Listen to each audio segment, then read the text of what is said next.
Get ready to overcome fear and tap into your greatness today.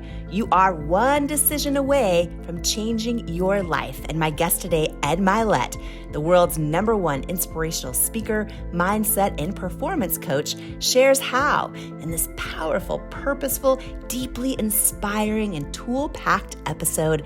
This is one you're going to want to share with everyone you know today. Well, we're going there today, aren't we? This is so good. This is really good. Whether it's linking it to your good intentions. Yes. Your good intentions. That's right.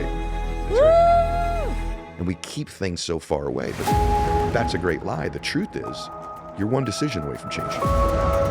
You're one new relationship. You're one podcast. I feel like we are unlearning the lies today. Like knocking them down. Oh, whoa. Whoa. I've never been asked that one. Wow. Okay. Love is greater than your fears. It's the one thing in your life that's greater than your fears or your emotions or the setbacks. Ed Mylett. But you're most qualified in your life to help the person you used to be. And so, ironically, God uses your mistakes or your averageness, whatever you think it is, to qualify you to help other people that are just like you. Ever since I heard you say this, I think about this all the time. Yeah. I know you speak in sold-out stadiums around the world, and we are so fancy here. That's pretty fancy. We greet you with the... It breaks my heart that most people don't understand. If they were to look back at their life, most of the beautiful experiences of their life came after something painful. Thank you, Jamie. That's it's probably the greatest gift I've ever been given. Such promise and potential, and you got up that one time, and the next time you got up, but then you didn't, and you quit. Your dreams, you quit on your family, you quit on your potential, you quit on your emotions and your memories. And so many people, unfortunately, have quit, and my message would be, you could still get up. It's not too late. How many times have we probably had like a life-changing conversation? Probably like 10 or 12 times easily as friends. Yeah. In a pretty short window of time. I quit getting up because I was scared. I was scared I wasn't enough. I was scared this was too big for me. I was scared of what other people were going to think about me. And I was more afraid than I loved my family, than I loved the people around me. And I gave into my fears rather than embracing the love. And I don't want that to ever happen. I want when my life ends for me to go, I loved the people around me enough to keep getting up. That love was bigger than how afraid I was. And I think what ends up happening if we don't get there someday, we don't have the emotions we deserve to have, the memories we deserve to have, the life we deserve to have, it will be because we were afraid. And more I become familiar with your work, we're afraid we're not worthy enough. We're afraid we're just not worth it. And I don't want that to happen. So I just remind myself that my love for the people around me is greater than how afraid I am. Woo! Yeah, and they're worth it. They're worth it. I have like full chills. Like full chills. Is that when you see a really happy family, or even like a rich family, somewhere back in their lineage, they weren't. They weren't. Until the one shows up. And in every family, there's a one. There's the one. And that one person changes a family lineage forever. And in my family, I'm the one. My dad set the table by the change he made by getting sober, but I'm the one who got up early. I'm the one who everyone thought was crazy, that everyone criticized. I'm the one who stopped hiding, to quote you, in plain sight.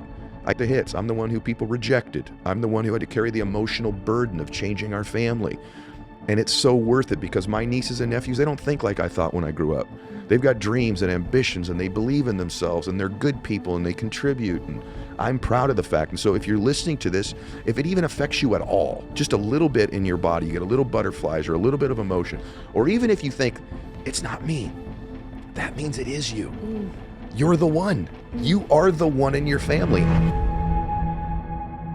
You vibrate at a very low frequency when you think negatively of yourself and when you don't believe good things about yourself or when you're acting in a way that's not congruent with who you really are.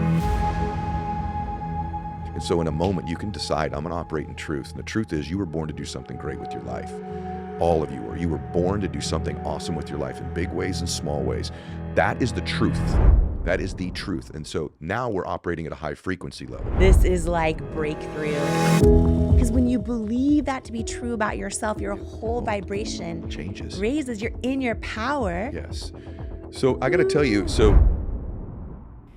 Before we jump into this episode, I'd love to invite you to join this community to hear more interviews and one-on-one conversations with me and you to help you truly believe in yourself, trust yourself, and know you are enough so that you can become unstoppable in living your best life. All I want you to do is click on the subscribe button. I love your support. It's incredible to see your comments and how many of you are, sharing these episodes with everyone else. And I'm just so grateful to be here for you. And I'm so excited to go on this journey with you. So thank you for subscribing. It means so much to me. Who you spend time around is so important, as energy is contagious, and so is self-belief. And I'd love to hang out with you even more, especially if you could use an extra dose of inspiration, which is exactly why I've created my free weekly newsletter that's also a love letter to you, delivered straight to your inbox each and every Tuesday morning from me. If you haven't signed up to make sure that you get it each week, just go to jamiekernlima.com to make sure you're on the list, and you'll get your One-on-One with Jamie weekly newsletter and get ready to believe in you. If you're tired of hearing the bad news every single day and need some inspiration, some tips, tools, joy, and love hitting your inbox, I'm your girl. Subscribe at jamiekernlima.com or in the link in the show notes. In life, you don't soar to the level of your hopes and dreams. You stay stuck at the level of your self-worth. When you build your self-worth, you change your entire life. And that's exactly why I wrote my new book, Worthy: How to Believe You Are Enough and Transform Your Life for You. If you have some self-doubt to destroy and a destiny to fulfill, Worthy is for you. In Worthy, you'll learn proven tools and simple steps that bring life-changing results, like how to get unstuck from the things holding you back, build unshakable self-love, unlearn the lies that lead to self-doubt, and embrace the truths that wake up worthiness, overcome limiting beliefs and imposter syndrome, achieve your hopes and dreams by believing you are worthy of them, and so much more. Are you ready to unleash your greatness and step into the person you were born to be? Imagine a life with zero self-doubt and unshakable self-worth. Get your copy of Worthy, plus some amazing thank you bonus gifts for you at worthybook.com or the link in the show notes below. Imagine what you'd do if you fully believed in you. It's time to find out with Worthy. Welcome to the Jamie Kern Lima Show. Oprah, how have you defied the odds? Her show is unlike any I've ever done. A revelation. When you listen, it feels like a hug, but your brain and your spirit and your heart is like, wow. Melinda French Gates. When I look into Jamie's eyes, I feel like I am on some other cosmic level with her. I could see the light around her. She's infused with light. Imagine overcoming self-doubt, learning to believe in yourself and trust yourself and know you are enough. Welcome to the Jamie Kern Lima Show. Jamie Kern Lima is her name. Everybody needs Jamie Kern Lima in their life. Jamie Kern Lima. Jamie, you're so inspiring. Jamie Kern Lima. He's been named the top performance and mindset coach in the world by USA Today. He's a renowned global entrepreneur, a best-selling author, host of the Ed Mylett Show, which is now one of the fastest growing and most successful podcasts on the planet. He goes from sharing hardcore winning life and business strategies with his millions of followers online to having full-out conversations with his 3 Pomeranians, Daisy, Lily, and Rose, on Instagram. He is one of the very few people on the planet I call when I need to be reminded of the greatness that's in me on the days I am tempted to forget it. And today, he is going to ignite the greatness that is in you. He is one of my dear friends, and today, he's here to be one of yours. I am so excited for this episode. Me too. Ed Mylett, welcome to the Jamie Kern Lima Show. I am honored to be here, and I love you. So thank you for having me. love you. I'm glad we're going to record what our normal conversations are today. I know. We were talking, it's like we have the most life-changing conversations. We do. And now we're just going to invite the one person watching or listening us in. I got to tell the you, conversation. I just want to say this to you before we start. You're a blessing in my life. And I'm so grateful that God brought you into my life many years ago. And I don't know where I would be without you. So I just want to let you know that up front. I love you. Are you here on my show to make me cry? To make I don't want me anyone cry to cry. today? Oh, I love you. Thank you. Well, I am so excited because I just think of the one person watching and listening today who I know in every ounce of my being that this episode is going to be for. That is the thing I'm the most excited about. For the person trying to overcome addiction or hold their marriage or relationship together or maintain hope during a season of setback, Ed, can you talk about what you call the power of one more? Yeah, well, I learned that from my dad, as you know, but my dad was an alcoholic. And so when I was growing up, till I was 15. And then we were driving to a Little League game. He was taking me to a Little League game one morning, and it changed my life. My dad was not a crier. He's a man's man type of guy. He didn't think you're supposed to cry, which obviously I violate all the time. And he pulls the car over on the way to the game, and he wouldn't look at me, Jamie, at first.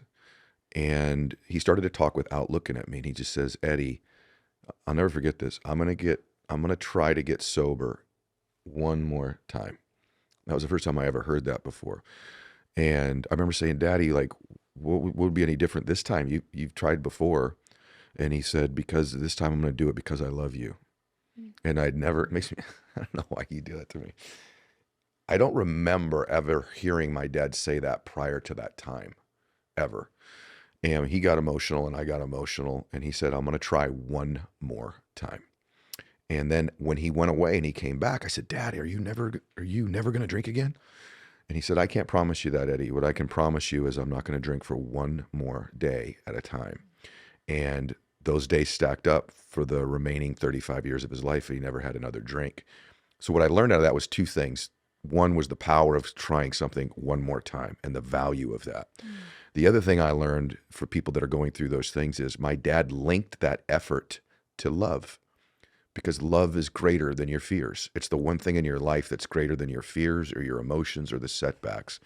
Love is the greatest gift we have in our life. And the power of how much he loved me and our family was greater than his addiction. And if you can begin to link these difficult times you have to the love you have for another person, or even your pet, like your Pomeranians, like me, then you've got a superpower in you. And when we don't have that linkage is when we're weaker. And if you think about a good person, you usually won't do a whole lot for yourself, but you'll do a whole lot for people that you love. Usually most good people will do more for people that they love and that they care about than they ever would for themselves. And so if you're that type of person, if you're going to find your way out of whatever situation, you've got to link it to the people that you love and make your greatest effort on their behalf. And that's what my dad did with one more. Yeah. And it worked. It worked. Yeah. We're here today because of it. The other thing I learned is interesting. I know I've told you this privately, but the other thing we do as human beings is we discount ourselves.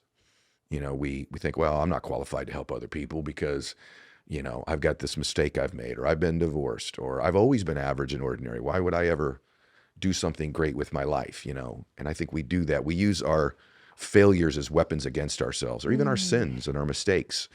And I know I've done that before. And so after I wrote The Power of One More, it literally changed my existence. I woke up one night, my wife, Christiana, and I was crying. She goes, babe, what's wrong? I said, someone helped Dad. Someone helped Dad. She goes, what? My father had already passed away. I'd already written the book. She goes, what? I said, I never thought about this. Someone helped Dad when he was going to take his own life. Someone helped my dad get sober. My dad's life changed because some precious human being stepped forward and said, I can help you. I can help you. And that person doesn't know it, but they changed my life. The ripple effect of helping one human being, one person in your life, that power of one more person you help is magnificent. And they don't know, whoever they are, that I'm his son. And I've been blessed to reach millions of people. That act of helping this one man. And my dad was going to take his life. This one man in his time of greatest need changed my life and changed a lot of other people's lives. And Christine's like, wow, that's amazing. I said, that's not even the most amazing part. The most amazing part of it is what qualified whoever this person is to help my dad? Because I didn't know who they were at the time. She said, I don't know. I said, well, it wasn't that they were perfect or how smart they were, how amazing they've been in life. What qualified them was at one time they were an alcoholic. They were a drug addict. They were lying. They were living in the shadows. They were ashamed. And actually, that's what helped them connect with my dad. Because as you know, we have a mutual friend who talks about this all the time, but you're most qualified in your life to help the person you used to be. And so ironically, God uses your mistakes or your averageness, whatever you think it is, to qualify you to help other people that are just like you. And so that's the extension of the power of one more. That man, I found out who he is now, changed my entire life, and he didn't know it just because he stepped forward and was qualified to help my dad. And that qualification was his mistakes, not his perfection. Woo! Yeah. Yeah. So many of us, we think we need to hide our past mistakes, or we should be shameful of them. And so many people are searching for their purpose, and they think maybe it's going to come through their job or through some great act of, that the world celebrates. But you talk about that God can use your pain, right, for good. Yes. And can you talk about that? Because a lot of people are searching for their purpose, and you think about how this one person helped your dad, who then, I think probably, I've thought a lot about this for me too, and you, because you and I talk about this a lot. If you can survive pain, temporary pain in your life, and all pain is, everything's temporary except our souls.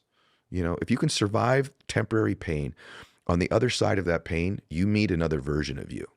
There's some characteristic, some learning, some lesson, some emotion, some understanding that God gives you for your pain if you survive it. So I've actually looked at, I think people that are happy and successful, to some extent, they develop a different relationship with pain than people who just only suffer through it. And so I'm going through something even right now, as you know today, that's pretty uncomfortable and painful. But what I keep reminding myself is the cool part about it is once this is over, I get another version of me out of it. And that lesson that I'll learn, God's going to use for me to qualify with somebody else who's going to go through some form of pain. Yes. So I really look at pain much differently in life as I don't want it in my life. I would prefer to not have any, but I'm also a realist after 52 years. Like I look at a pattern in my life, I go through painful things, and so do most people. And I think your relationship with it or your belief about what it means can change everything and give you the faith, give you the confidence, give you the strength to persevere through pain. And it breaks my heart that most people don't understand. If they were to look back at their life, most of the beautiful experiences of their life came after something painful. And so I would just recommend anybody, if you're going through it right now, my prayer for you is that you have the wisdom to know it's temporary. This soon will pass. This too will pass. But on the other side of it, there's a gift waiting for you if you look for it. What you just said is so powerful.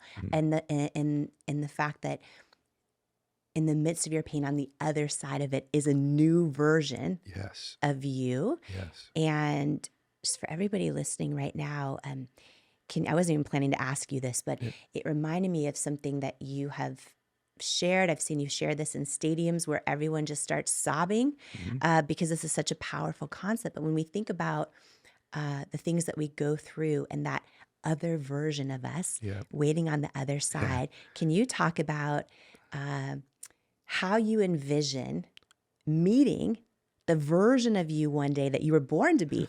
This is a story for everyone listening right now, because ever since I heard you say this, I think about this all the time. I think about this all the time. Can you share this? Because listen up, everybody. Well, I do too. I think about it all the time too. So maybe I'm weird in the sense that I like to think about the end of my life. It's okay with me to think about that. And because it gives me perspective on what matters now. And so to me, when you pass away. I mean, in my faith as a Christian, all I really want is the Lord to go, hey, well done, good and faithful servant, and get your butt in here. You know, that's what I want. But having said that, whatever your faith is, I think that you meet who you could have been. I think you get introduced to the ultimate version of you. And so, like when you pass, you get to heaven, whatever you believe. I think I do. I think when you get to heaven, this is my hallucination, that the Lord's going to go, this is who I made you to be. Meet her, meet him.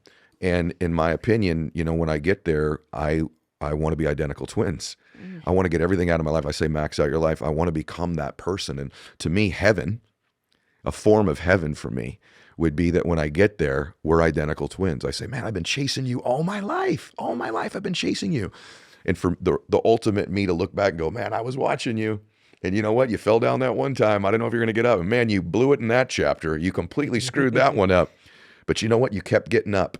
You kept getting up. You kept getting up and learning that lesson and improving and growing. And then you'd have another setback. And then you thought you had it figured out, and then you don't. And you know what? You got here. You did it.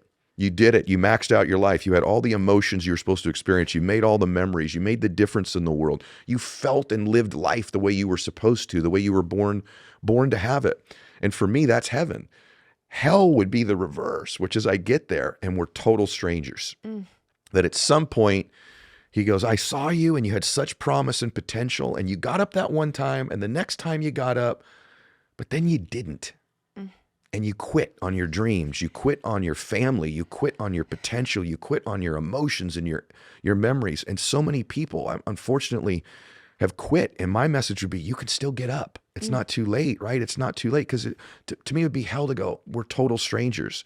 And when I look at that version of me where I don't get there, I picture the ultimate me saying to me, I've never said this to you before, but lately I've been picturing the ultimate me going, Ed, what happened?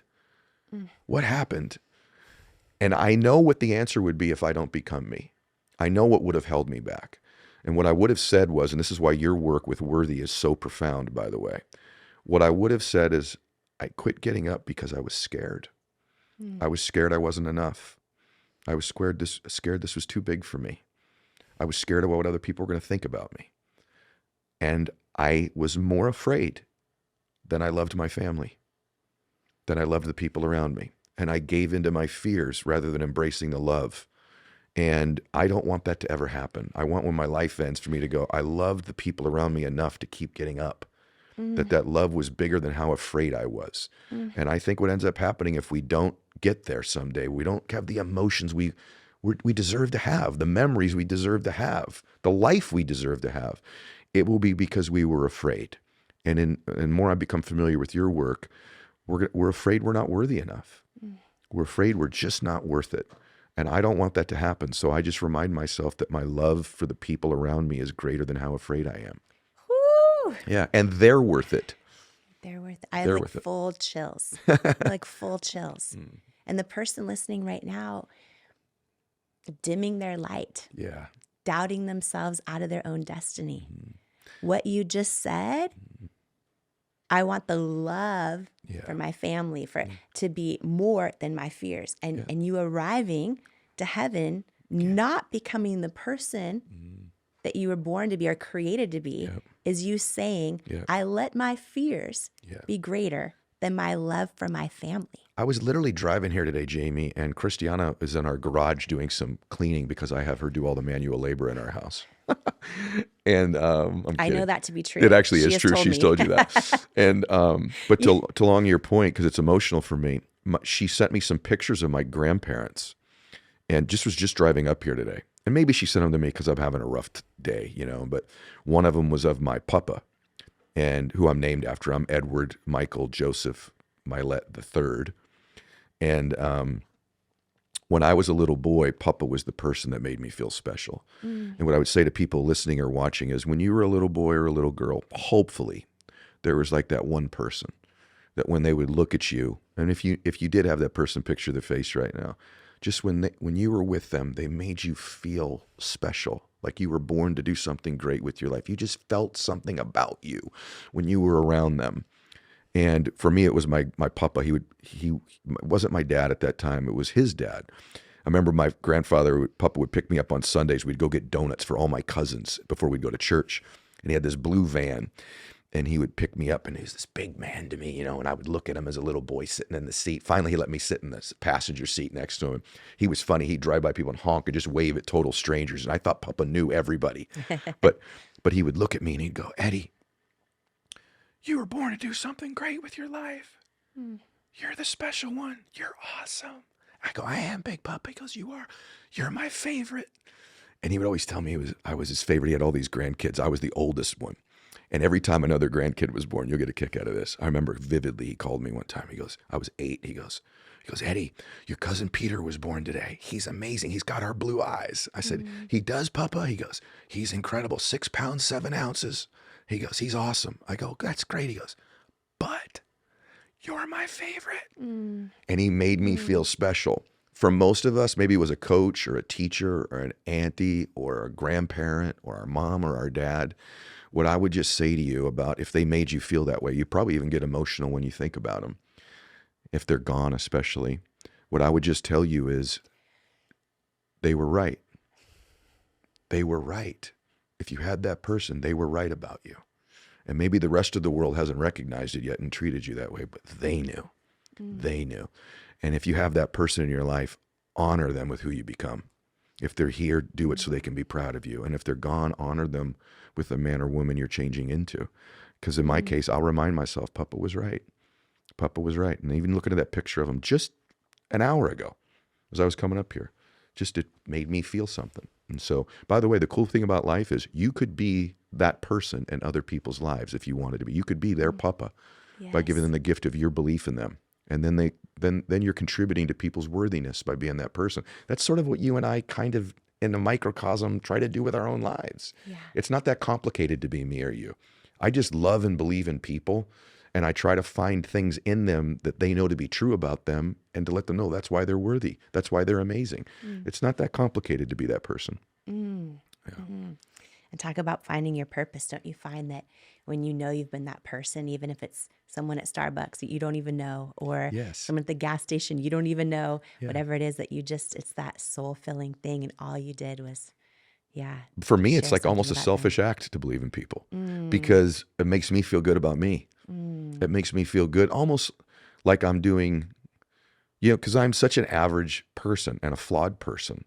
But I do remind myself it's that averageness and those flaws that qualify me. And I don't know, when I'm in that way, I feel like I'm the best version of me, like I'm doing some form of God's work, like I'm whispering God's words into them, not my own. And it's selfish because I feel good about me when I believe in other people and when I'm kind to people and extend belief in people. It's kind of makes me feel like that's my purpose. And you said something really important earlier that you and I talk about privately all the time. If you're looking for your purpose, you said it earlier, it's probably somewhere buried in some pain you've been through, right? Like in your case, the way you inspire people about their worthiness comes because there was so much of your life where you didn't feel that. There's so many experiences you've had overcoming really difficult times, even if you had progress, like when you were building your cosmetics company, and people connect and relate to you because not just because you're this amazing soul, but because you found your purpose in all that pain you went through. It's a cool part of life once you discover that. I know, you talked about your dad, your grandpa, your whole journey, and you talk about this idea of being the one in your family, right? And I know for so many people, and really just that one person listening right now, for the one person listening right now who, maybe doesn't have people around them that think the way they do or dream the way they do, or they're just on this road where they're like, can I be the one to break a generational cycle? But the majority don't. The majority stay with what's comfortable, repeat cycles, want to feel love and belonging, and almost feel like if they are a little bit different or dream a little bit bigger, that something's wrong with them. Or that they don't fit in, when in fact they might be the one in their family. Can you share this idea? Because I know it is going to speak to someone's soul today.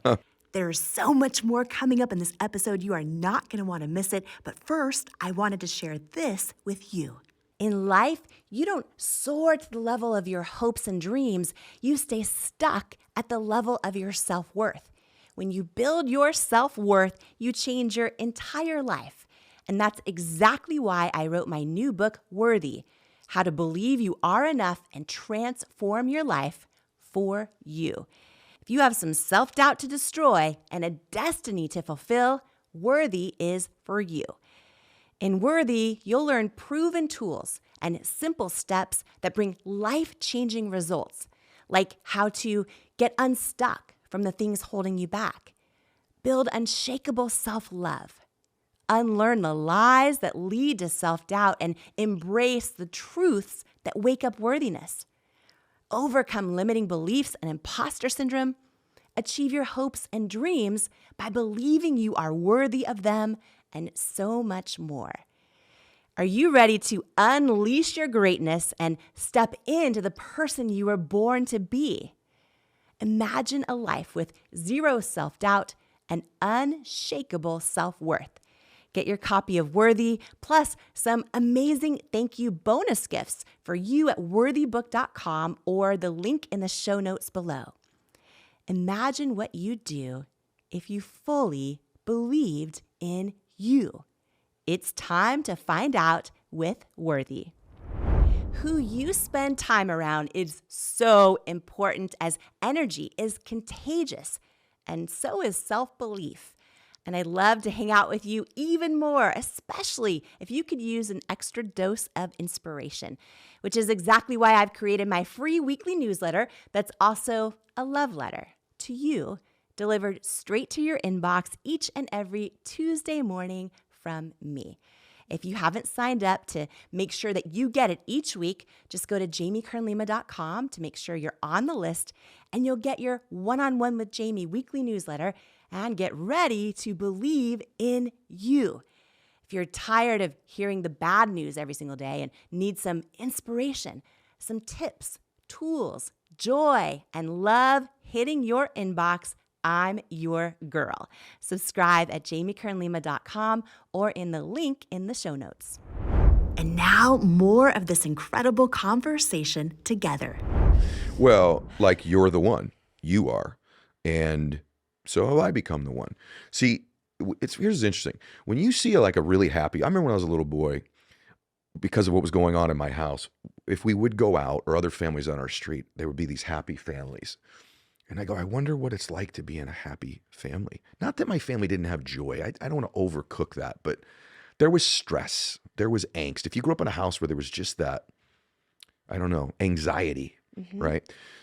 And I remember, even in our neighborhood, the other kids were kind of afraid of my dad. They could hear my dad yelling, And I remember seeing the other houses where the dad just seemed chill and calm and, I don't know. Did your neighbors know your dad was alcoholic? I don't know if they knew he was an alcoholic, but I think they knew he was loose, I guess is the way I would say it. He could snap, right? I don't think they probably connected it to alcohol, but they definitely knew the Mylett house, there's some noise going on over there, to put it mildly. Yet you could see my dad other days, and he was the coolest dad in the world. But there were just those days where I don't know if any of you had that, there's a sense of shame that comes with being a part of a dysfunctional family, shame and worry. And, I know what that's like. And to almost wish I was in another family. And I remember as a little boy, I had a couple dreams I was adopted, which ironically you were, right? But I would have these dreams like I was adopted, but my real family's somewhere else and they're happy. And so I always wanted to see these families. And what I found out in my life as I got older is that when you see a really happy family, or even like a rich family, somewhere back in their lineage, they weren't. They weren't. Until the one shows up. And in every family, there's a one. There's the one. And that one person changes a family lineage forever. It brings joy and bliss and peace and faith to a family when it lacked it before.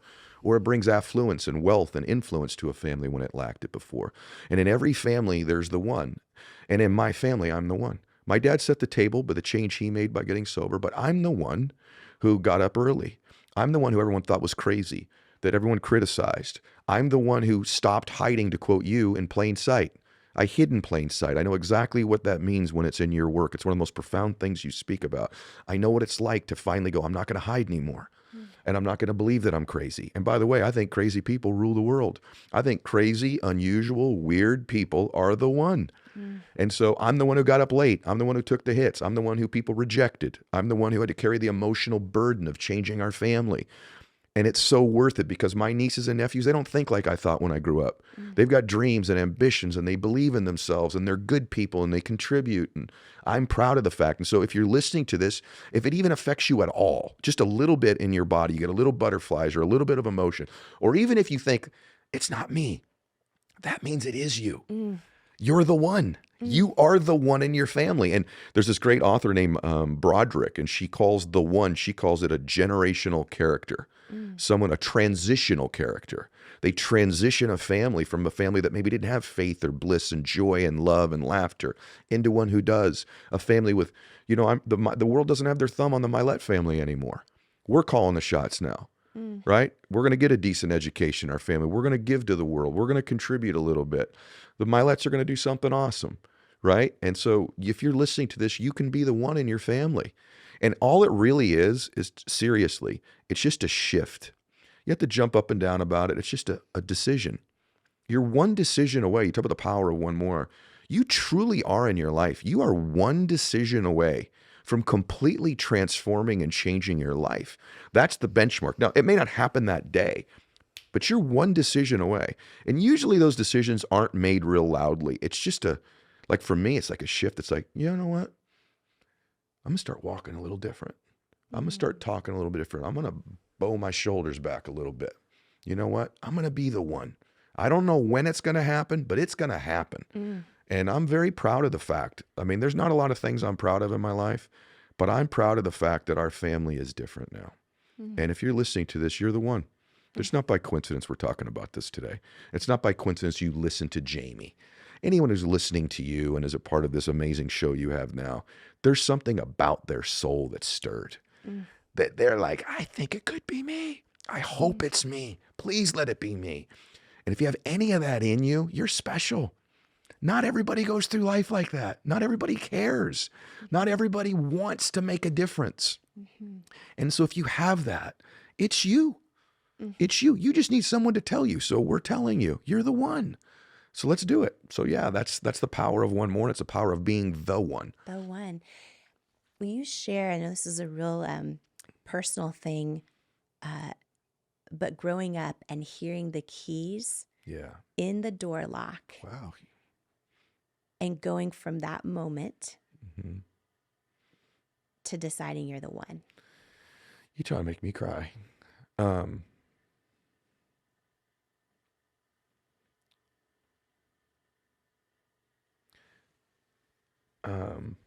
don't know why that makes me emotional because I talk about this, but maybe because it's you, because I know the pain you had as a child too.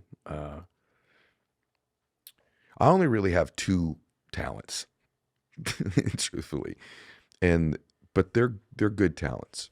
And so one of them is I love people and I connect with people really well. And the other one is I'm a pretty good communicator. Beyond that, I don't bring a whole lot to the table. And but they were born out of pain.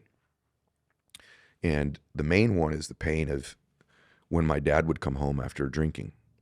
And I would, make sure that my mom and my sisters were going to be safe. And so I would sit by the front door. And when my dad would come home, I could tell by the sound the key made in the lock whether he was drinking or not. I got to that point where if it went in really smooth, I thought, okay, we're okay tonight. And if it kind of rattled a little bit, Dad was probably going to be in a foul mood. And so I would wait for him to come through the door, and I could hear the sound that key made, and I knew to this day, when I hear a key hit a lock, there's a trigger in me. To this day. My hotel I'm staying at right now, I didn't hear the housekeeper come, and she was putting the key in the door by the time I heard it, and that even kind of triggers me. And so what would happen is my dad would walk through that front door, and I would just start immediately reading him. What's his tie tied like? What's his body language? Can I smell any alcohol on him? How's he walking? Is his tie tied straight? And I began to read with him. I'd be fully present with my dad. And that was the beginning of me being fully present with people. I didn't know that God was using that pain for those years of reading my dad to give me the skill to be somebody who's good in business at connecting or having a podcast and connecting, because I'm so connected to people. And I loved my dad so much. I wanted him to be okay. And so that part of it has stayed with me forever. And it developed me the main talent that I have in my life is the connection with people. And then once, if I figured out he was drinking, I'd have to talk to change his state. Hey, Dad, how was your day? Oh, it was okay. I'd say, well, man, my day was great, Daddy. It was? What did you do? I got a 93 on my spelling test. I hit a home run in baseball. Where'd you hit it? And I would change my dad's state by my talking and my communicating. And my goal was to get him away from the liquor cabinet and over to the couch, because if he was going to the liquor cabinet, my dad's drink was Beefeater's gin. And I remember just, if I could get him away from there, everything was okay. And what I didn't know as a little boy is God was using this pain for this little boy that I was going through to develop in me the two traits that I would use to help other people the rest of my life: my connecting with people, my ability to communicate. And so that's the perfect example of the temporary pain leading to you being the one. And then I think what happened was I just loved my family so much. I had Bert Kreischer on my show recently, Jamie. And this is why it's so important. We're always overcoming our wiring as a kid. We still are to this day. And I told Bert, we were talking about drinking, and I said, what kind of a dad are you? And he, he's a humble guy. He says, I'm a 6 out of 10 or whatever. And we were talking about his drinking. He's known for, that. And I said, Bert, the number one thing that my dad's drinking did to me wasn't that I was afraid or that, I or we were going to be hurt or anything like that. What it did to me as a little boy is it caused me to worry. I would worry about my dad. I would worry he wasn't going to make it home. I was worried he was going to get in a car accident. Someone was going to hurt him. I would worry. And that created this pattern of me, of a worrier.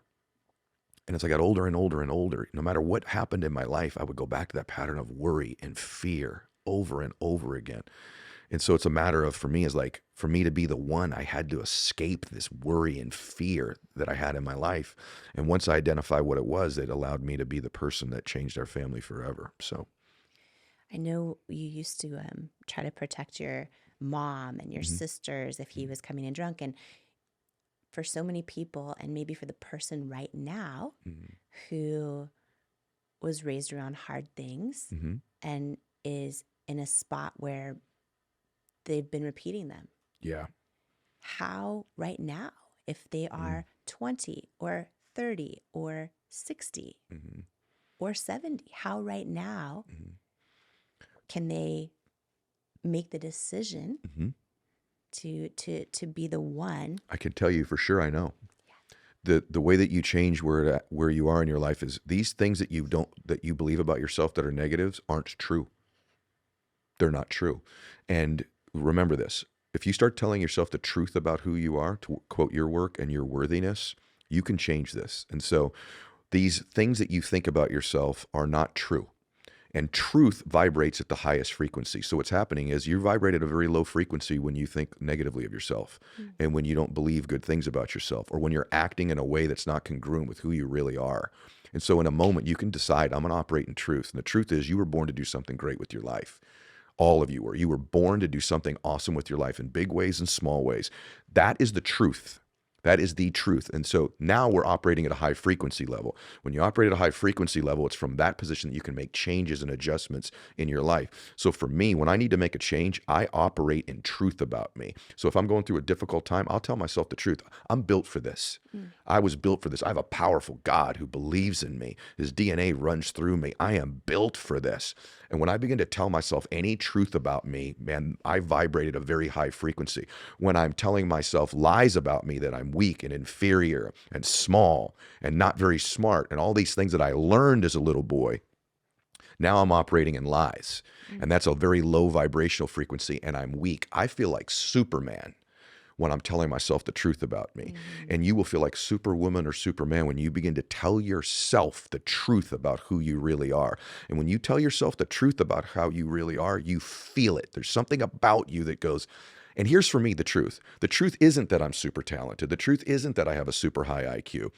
But I can tell you this, there's a power to intention, as you know that I talk about this a lot. I don't link my confidence to my abilities, because Wayne Dyer taught me this when I was a young man. Because you know what? My abilities may let me down. My results may let me down. But one thing I know about me, my intentions are good. I have good intentions. Today, before I came over here, you and I both, we prayed. I guarantee you, before I got here, you said a prayer. I know you.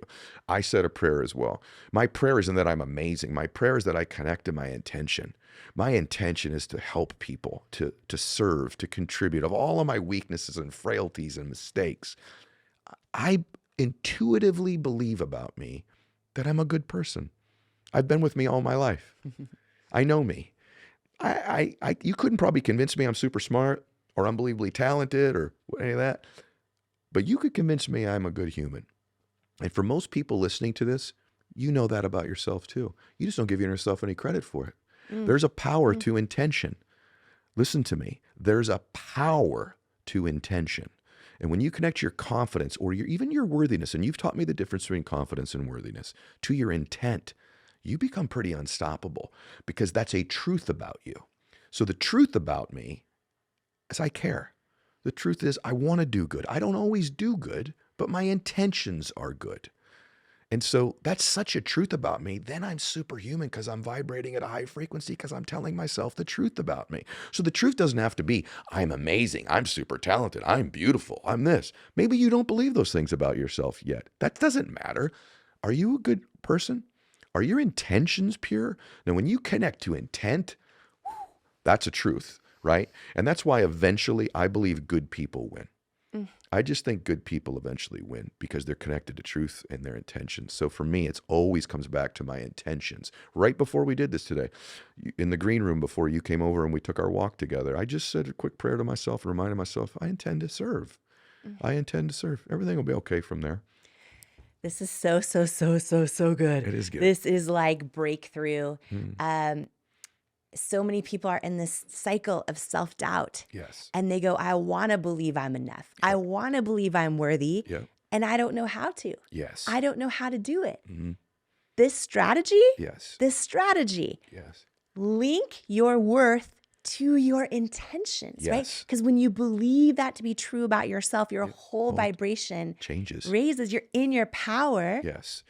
So I got to tell you, we have a friend, John Gordon, who talks about his different Ds, right? He's got these different Ds he talks about. I really have 3 Ds that so let's reverse it. If I wanted you to fail, if you believe in the adversary, let's say, right? Or just forget you even believe in the adversary or the devil. You just believe in adversity.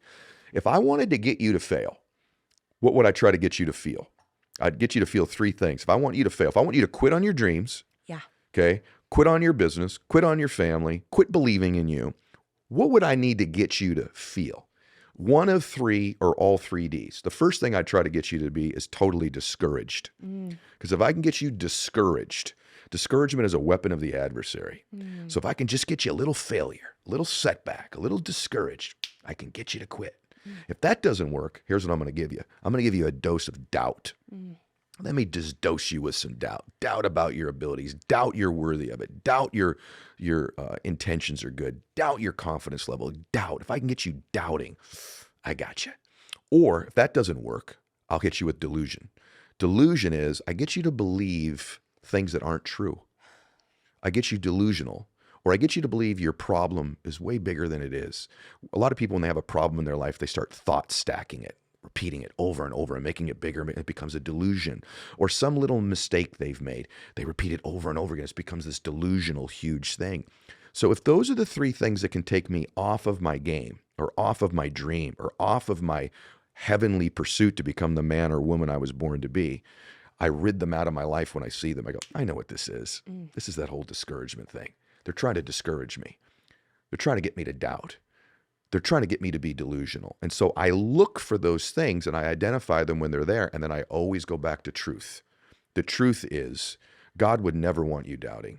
God would never want you totally discouraged. And God certainly doesn't want you delusional. So that's a lie. That's a low vibrational frequency. The truth, which operates at the highest frequency, like we've talked about, is that you were born to do something great with your life. And if you connect it to your intentions, you're unstoppable.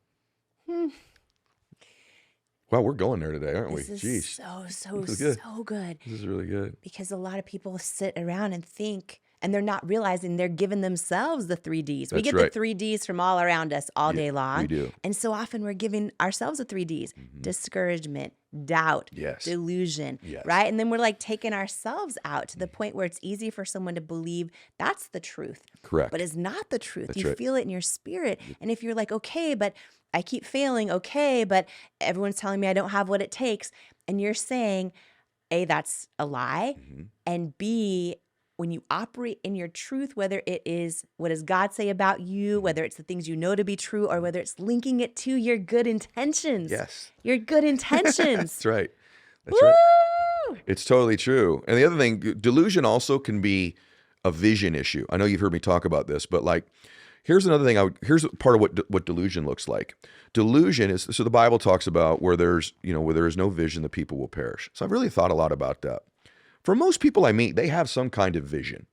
Like if you ask the average person, or ask anybody, listen to this, average person like me, well, you want to be happy or sad? What's your vision? They'd say happy. You want to be wealthy or in poverty? They probably say, I'd like to be wealthy. You want to be able to contribute and make a difference in your life or not? They probably say, I want to contribute. Do you want great memories in your life, or you don't want any memories? Most people would say, I would love some memories in my life. What the adversary gets you to do, or our vision gets murky, is we believe it's further away than it is. We believe it's like 15, 20 years from now. Because we believe it's so far away, we create patterns and behaviors and belief systems that perpetually keep it there. And we keep things so far away, but that's a great lie. The truth is, you're one decision away from changing your life. You're one new relationship. You're one podcast interview. You're one new thought, right? And one new emotion, one connection away from totally changing your life. But if you believe it's so far away, you may miss the very people around you, the very thoughts around you that could have delivered it for you sooner.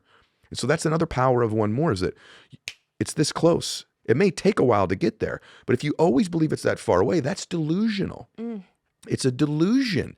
And that delusion will get you to miss everything around you. There's this part of your brain called the reticular activating system that I talk about a lot. And what it does is it's a prover. It proves you're right. It gives you things. It makes you notice, hear, see, feel things in your life that validate your beliefs. Or are important to you. So that's why, like, I bought a Tesla a while ago. All of a sudden, after I bought this Tesla, I saw Teslas all over the road. It drove Christiana crazy. I'd be like, 3 lanes over, babe, red Tesla. She's like, what is wrong with you? Right, Tesla. Those Teslas were always there. Why all of a sudden am I seeing them? Everyone's had that experience. I'm seeing them because they're important to me now, right? Here's the hook.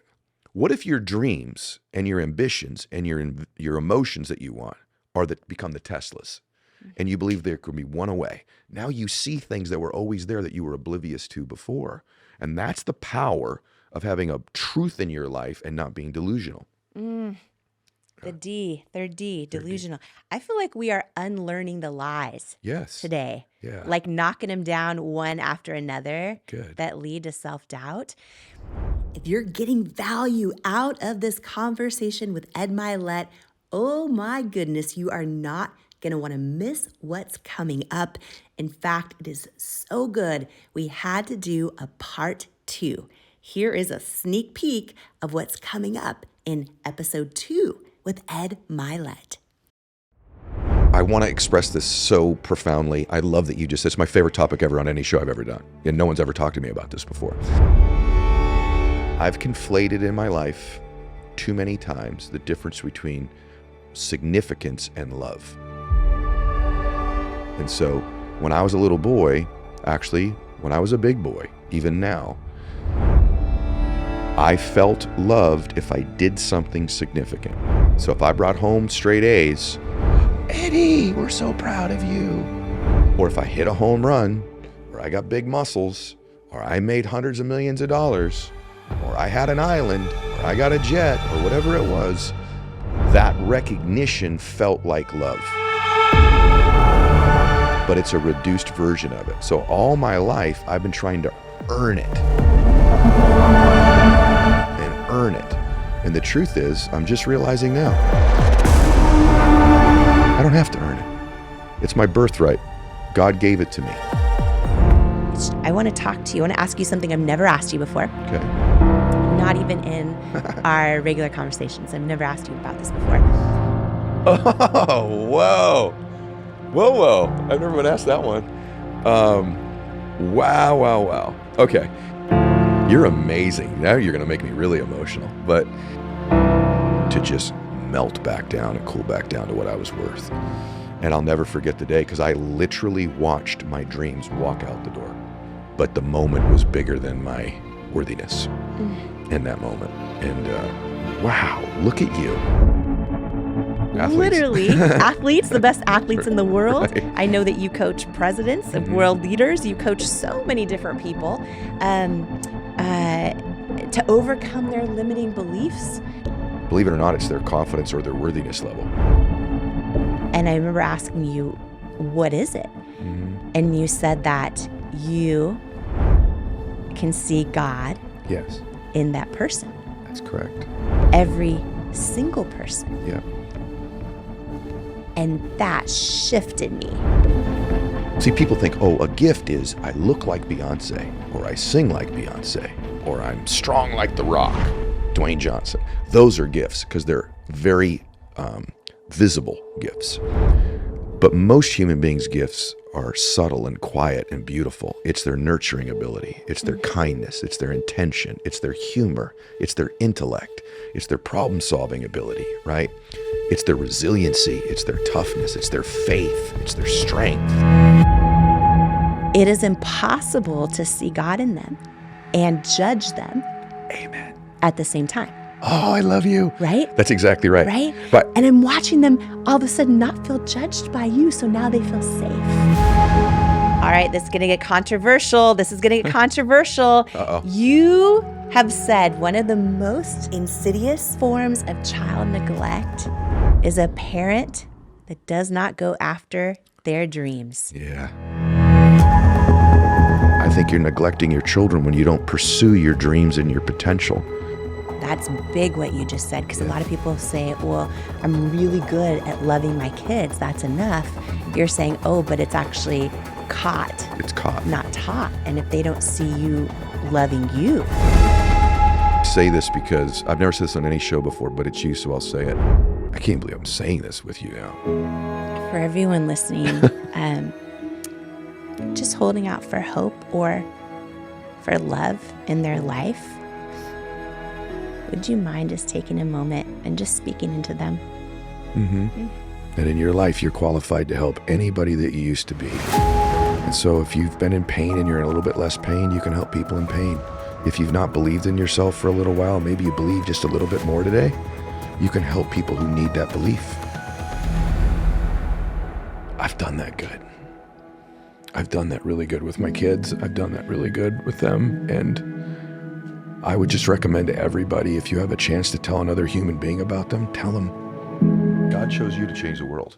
That's what kept my head when we were talking today. That's what I was thinking. It's going to use you a lot of different ways. It's not just the speaking, it's this too. Like, you're doing something here. Like, I've never cried like that. And the only other time I ever cried in interviews was when you interviewed me. Only 2 times ever. Like, dude, you need to be doing this. Look, everyone's crying in here, by the way. I have one more thing to share with you, but before I do, if you got value out of this episode, my only ask is that you please share it. Share it with another person in your life who could benefit from it. Post it and share it with others online or in your community who just might need the words and tools and lessons in this episode today. You never know whose life you're meant to change today by sharing this episode. And thank you so much for joining me today. And before you go, I want to share some words with you that couldn't be more true. You, right now, exactly as you are enough and fully worthy.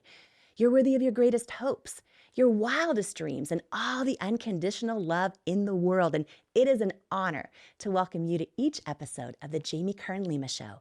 Here, I hope you'll come as you are, heal where you need, blossom what you choose, journey toward your calling, and stay as long as you'd like, because you belong here. You are worthy, you are loved, you are love, and I love you. And I cannot wait to join you on the next episode. This is the Jamie Kern Lima Show. In life, you don't soar to the level of your hopes and dreams. You stay stuck at the level of your self-worth. When you build your self-worth, you change your entire life. And that's exactly why I wrote my new book, Worthy: How to Believe You Are Enough and Transform Your Life for You. If you have some self-doubt to destroy and a destiny to fulfill, Worthy is for you. In Worthy, you'll learn proven tools and simple steps that bring life-changing results, like how to get unstuck from the things holding you back, build unshakable self-love, unlearn the lies that lead to self-doubt, and embrace the truths that wake up worthiness, overcome limiting beliefs and imposter syndrome, achieve your hopes and dreams by believing you are worthy of them, and so much more. Are you ready to unleash your greatness and step into the person you were born to be? Imagine a life with zero self-doubt and unshakable self-worth. Get your copy of Worthy, plus some amazing thank you bonus gifts for you at worthybook.com or the link in the show notes below. Imagine what you'd do if you fully believed in you. It's time to find out with Worthy. Do you struggle with negative self-talk? Living with a constant mental narrative that you're not good enough is exhausting. I know because I spent most of my life in that habit. The words you say to yourself about yourself are so powerful. And when you learn to take control over your self-talk, it's life-changing. And I wanted to give you a free resource that I created for you if this is something that could benefit your life. It's called 5 Ways to Overcome Negative Self-Talk and Build Self-Love. And it's a free how-to guide to overcome that negative self-talk, to build confidence and develop unshakable self-love so that you can dream big and keep going in the pursuit of your goals. Don't let self-sabotaging thoughts hinder your progress any longer. It's time to rewrite the script of your life, one filled with self-love, resilience, and unwavering belief. If you're ready to take charge of your narrative, build unwavering confidence, and empower yourself to persevere on the path to your dreams, you can grab your free guide to stop overthinking and learn to trust yourself at jamiekernlima.com/resources or click the link in the show notes below. It's such an honor to share this podcast together with you. And please note, I'm not a licensed therapist, and this podcast is not intended as a substitute for the advice of a physician, professional coach, psychotherapist, or other qualified professional. If you loved this video with Ed Mylett, I promise you, you are going to love this life-changing video right here on how to live your best life right now. Check it out.